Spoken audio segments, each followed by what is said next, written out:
Judd Lehman, District Ranger here on the Chiloquin Ranger Districts. I'm standing in Phase 3 of the Little Yamsay Fire, which is just south of the Dillon Creek Fire that we had last year.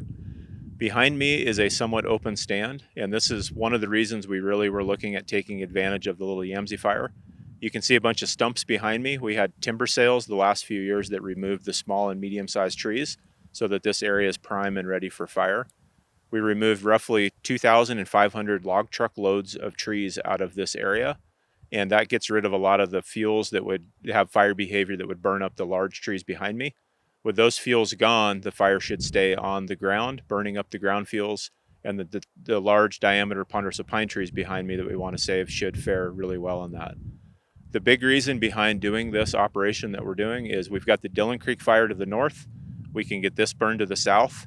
In a low intensity way, we would have a good area along Silver Lake Road here, about 10,000 acres if it all comes together with the conditions that we're hoping for, where we'll have a buffer for future wildfire through here in the heat of summer in August or September.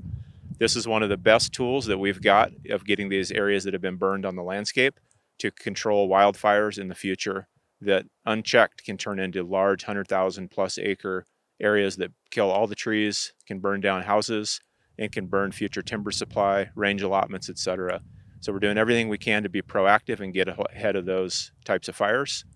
A misnomer with some of these fires that we're taking advantage of like this is not a fire where we're letting it burn up where it started at.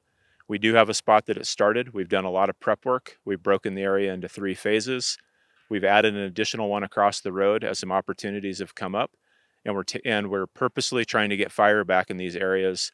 And we'll finish this before summer gets too hot. We'll make sure we mop it up so there's no risk into the summer. And that is what we're doing here with all the prep work along the roads so that we have a good, safe operation and we're set up for summer when it warms up.